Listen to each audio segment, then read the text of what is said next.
Hello everyone, कैसे हैं आप सब। एक बार पुनः से कोचिंग क्लासेस पर स्वागत है। उम्मीद करता हूं आप सब अच्छे होंगे, मस्त होंगे, बेहतर होंगे, आपकी पढ़ाई बेहतर चल रही होगी। बच्चों क्लास 12th में हैं, बोर्ड एग्जाम की तैयारी कर रहे हैं। आप लोगों को 2024 का एप्लीकेशन कैसे तैयार करना है, क्योंकि बोर्ड एग्जाम में पूछा ही जाएगा। क्लियर है एप्लीकेशन, और बच्चों किस स्टेप से लिखना है ये चीज़ आपको सीखना है। क्योंकि यदि आप एप्लीकेशन थोड़ा बहुत भी तैयार करके गए हैं, कोई भी एप्लीकेशन आप 3 नंबर आसानी से पा सकते हैं। सबसे पहले आपको जो भी दिया है बच्चों, अच्छे तरीके से उस प्रश्न को पढ़ना है। जैसे देखिए यहां पर write an application to the principal, मतलब आपको एक आवेदन पत्र लिखना है अपने प्राचार्य जी को, आप योर स्कूल, अपने विद्यालय में, requesting him to issue you a character certificate, कि आप हमें हमारा करेक्टर सर्टिफिकेट देने की कृपा करें। तो यहां पर देखिए कभी कभी क्या होता है बच्चों, क्वेश्चन में स्कूल का नाम भी दिया रहता है, लेकिन यहां पर स्कूल का नाम नहीं दिया है। बस इतना बोला गया है कि आप अपने ही विद्यालय का नाम लिखो। तो अपने विद्यालय का नाम कुछ भी दे सकते हैं आप। यदि जबलपुर के हैं तो जबलपुर, है ना, या कि मान लीजिए आप बिरसा के तो बिरसा, ग्वालियर के हैं ग्वालियर, इंदौर के हैं तो कहीं का भी दे सकते हैं। जरूरी नहीं है कि जिस स्कूल में आप पढ़ रहे हैं उसी का देंगे। Write an application to the principal, मतलब प्रिंसिपल जी को देना है तो आप सबसे पहले लिखो बच्चों टू द प्रिंसिपल। देखो टू द प्रिंसिपल भी रहता है, कुछ बच्चे मीनिंग भी गड़बड़ कर देते हैं। तो टू द प्रिंसिपल, तो यहां भी टू द प्रिंसिपल। अब योर स्कूल, तो अपने विद्यालय का नाम सबसे बनता है, नहीं बनता तो गवर्नमेंट हायर सेकेंडरी स्कूल। ठीक है, जैसे मैंने यहाँ पे शहडोल लिखा, आप इंदौर लिख दो, भोपाल लिख दो, जबलपुर लिख दो, कुछ भी लिख सकते हो। हाँ, एमपी जरूर लिखना है। यदि आप एमपी से हैं तो एमपी लिखेंगे, यूपी से हैं तो यूपी लिखेंगे। ठीक है, आप अपने लेवल पे लिखेंगे, जिस स्टेट से हैं आप वो नाम यहाँ पे लिखना ही लिखना है। ठीक, सब्जेक्ट क्या है बच्चों, एन एप्लीकेशन।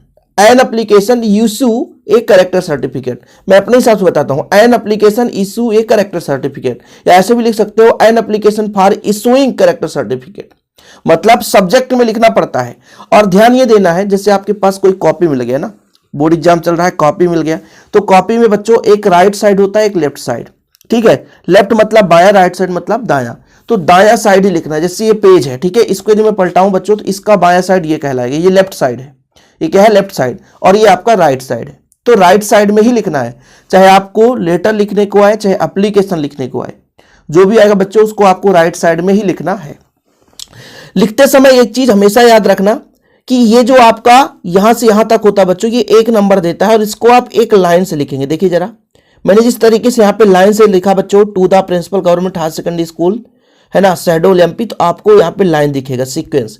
फिर उसी के नीचे सब्जेक्ट, बिल्कुल उसी के नीचे सब्जेक्ट है, देख सकते हैं उसी के नीचे सब्जेक्ट है, an application for issuing character certificate, बिल्कुल उसी के नीचे, समझ रहे ना, उसी के नीचे बिल्कुल लाइन से बच्चों, तो आपको पूरे अंक मिलेंगे। ऐसे में टीचर भी समझता है कि बच्चा होशियार है। Subject an application for issuing character certificate, मतलब चरित्र प्रमाण पत्र के लिए आप क्या कर रहे हो बच्चों, एक आवेदन पत्र बना रहे हो। अब जैसे आप लोग स्कूल से चाहे टीसी ले रहे हो, चाहे करेक्टर सर्टिफिकेट एनसीसी या एसएलसी स्कूल लिविंग सर्टिफिकेट, आपको कुछ ना कुछ कारण बताना पड़ता है। जैसे I beg to say that I have passed class 11th, मैंने आपसे कहना चाहता हूं कि मैंने पास कर लिया है क्लास 11th में। फ्रॉम योर स्कूल, आपके स्कूल से, दिस ईयर मतलब इसी साल। माई सब्जेक्ट ग्रुप पीसीएम, मेरा जो सब्जेक्ट है वो फिजिक्स, केमिस्ट्री और मैथ है। माई रोल नंबर इतना है, रोल नंबर ना भी बताओगे तो भी चलेगा। I have to take admission in class 12th in other school, मैंने भाई साहब यहाँ पर, मतलब प्राचार्य जी से आप कह रहे हो कि सर मैं I have to take admission, मतलब मैंने एडमिशन लिया है कहां पर, दूसरे विद्यालय पर। आई सेल थैंकफुल टू यू, आपको धन्यवाद करता हूं, if you kindly issue me character certificate, आपका बहुत बहुत धन्यवाद होगा यदि आप हमारे करेक्टर सर्टिफिकेट को दे देते हैं, इशू कर देते हैं। Which is required for admission purpose, क्योंकि हमने जो दूसरे विद्यालय में स्कूल लेना चाहा है, सॉरी दूसरे विद्यालय में जो हम एडमिशन लेना चाहे, एडमिशन लिया है, वहां पर हमें एडमिशन के पर्पस में हमको ये जरूरत है कि इसकी करेक्टर सर्टिफिकेट। बस खत्म कहानी। अब इसको लोगों को थोड़ा सा कठिन लगता है। जैसे आप दूसरे भाषा में लिखोगे, I beg to say that I have passed 11th class from your school, my father has been transfer to Khandwa, आप कुछ भी बता सकते हो कि मेरे पिताजी का ट्रांसफर हो गया है। So I can not regular study in your school, मतलब आपके विद्यालय में रेगुलर पढ़ाई नहीं कर सकते हैं। So I heartly requested to you please issue my character certificate, क्यों आप बता सकते हो कि I have admission in Khandwa, है ना, आपने एडमिशन ले लिया है खंडवा में, इसलिए हमें क्या चाहिए, करेक्टर सर्टिफिकेट। तो कारण कुछ भी बता सकते हो कि हमने 11th क्लास पास कर लिया है, आपके विद्यालय से किया है। प्रेजेंट टाइम आप बता सकते हो my father has been transfer to Jabalpur, या ऐसे बता सकते हो Jabalpur to Bhopal, so I can not study regular in your school. मतलब I can not study regular, मतलब आपके विद्यालय में रेगुलर पढ़ाई नहीं कर सकता।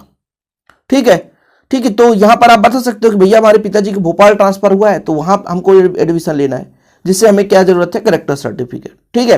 लास्ट में आपको क्या लिखना बच्चों, थैंकिंग यू, धन्यवाद, your faithfully Shobha Patel, Shahdol MP. बाकी डेट में आप कुछ भी दे सकते हैं। ठीक है, ये इस तरीके से लिखना है।